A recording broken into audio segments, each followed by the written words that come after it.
Sir, आज जो ये प्रेस कॉन्फ्रेंस आपने रखी है, उसका मकसद क्या है? मकसद जो अभी काम चल रहे हैं संगठन के और जो मांगनियां हमने की है उसमें से जो मांगनियां पूरी हुई है और आगे किस तरीके से हमारी संगठन का जो अभी काम चलने वाला है उसकी जानकारी जनता तक और बाकी सब तक पहुंचनी चाहिए। ये हमारा वो है कि जब प्रेस से मीडिया के सारे साथियों से मुलाकात करें, कुछ आप लोगों से भी आदान प्रदान होता है, कुछ समस्याओं का हमको शहर का विकास करना है, विकास की राह में आगे चलना है। उस सिलसिले में आज की अपनी प्रेस कॉन्फ्रेंस। इसमें क्या मुद्दे लिए गए आपने? विस्तार से मैंने सारे मुद्दे बताए। उसमें प्रमुख जो हमारी मांगनी रही, रास्ते, ड्रेनेज, पानी की समस्या हमारी जो अभी चल रही है शहर में वो रही। दूसरा जो काम हो चुके हैं, जैसे जो 152 करोड़ की वो निधि आई है, पानी की 1680 करोड़ की पाइपलाइन आई है, गुंठेवारी जो हुई है, कांग्रेस की मांग थी, उसको पूरा किया। उसका धन्यवाद भी हमको माननीय मुख्यमंत्री साहब को हम देते हैं। और बाकी जो समस्याएं हमको देखने में आई, जैसे जो बीओटी के ऊपर हमने जो बात की यहाँ पर कि बीओटी के प्रकल्पों को पूरा नहीं किया जा रहा और महाराष्ट्र बिल्डरों के हाथ में चली गई।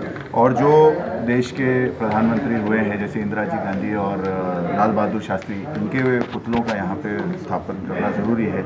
और जो सरदार पटेल जी के पुतले को झाँक के रखा हुआ है उसके प्रति हम लोगों को बहुत गुस्सा है कि ये झाँक के नहीं रहना चाहिए, ये जनता के लिए फिर से खुला होना चाहिए। और वहाँ जो गार्डन है उसको सरदार पटेल उद्यान के नाम से विकसित किया जाना चाहिए। और अगर ये नहीं होता है तो हम इसमें आक्रामक भूमिका लेने वाले हैं।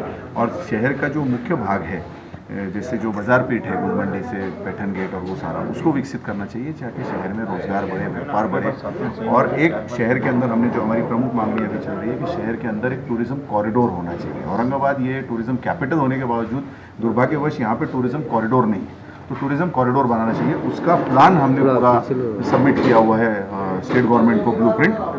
वो ब्लूप्रिंट के हिसाब से काम हो ताकि यहाँ पे रोजगार आए, टूरिज्म बढ़े और लोगों के जीवन में खुशहाली आए और हमारा शहर भी खूबसूरत बने। उसमें कुछ जगह पे लव औरंगाबाद के बोर्ड्स लगे हैं, तो वहीं सुपर संभाजी नगर का भी बोर्ड लगा है।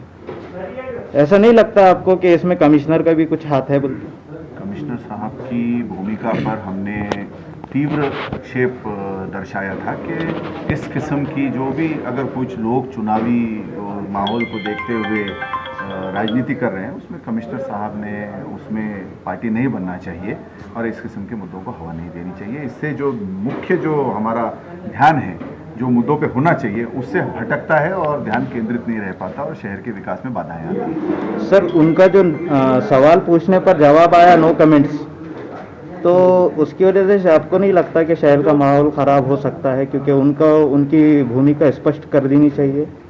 नो कमेंट्स देने का तो मुझे लगता है कि किसी भी अधिकारी को ये बात करना उचित नहीं है। जो भी आपने काम किया उसके पीछे क्या आदेश थे, किसके आदेश थे और किसके आदेश और कौन से नियम के तहत किया गया, ये तो अधिकारी को बताना ही चाहिए।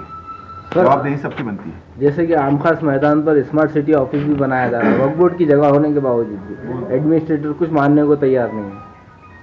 उसके बारे में मैं अभी जानकारी पूरी इकट्ठा करके जो सही भूमिका होगी वो कांग्रेस पार्टी की तरफ से हम रखेंगे। अगर गलत है तो हम उसके लिए बात करेंगे कि उसमें किस तरीके से जाना चाहिए। और अगर वो सारे नियमों के और उसके हिसाब से हो रहा है, उन्होंने कुछ परमिशन दी है तो उसको भी हम देखेंगे।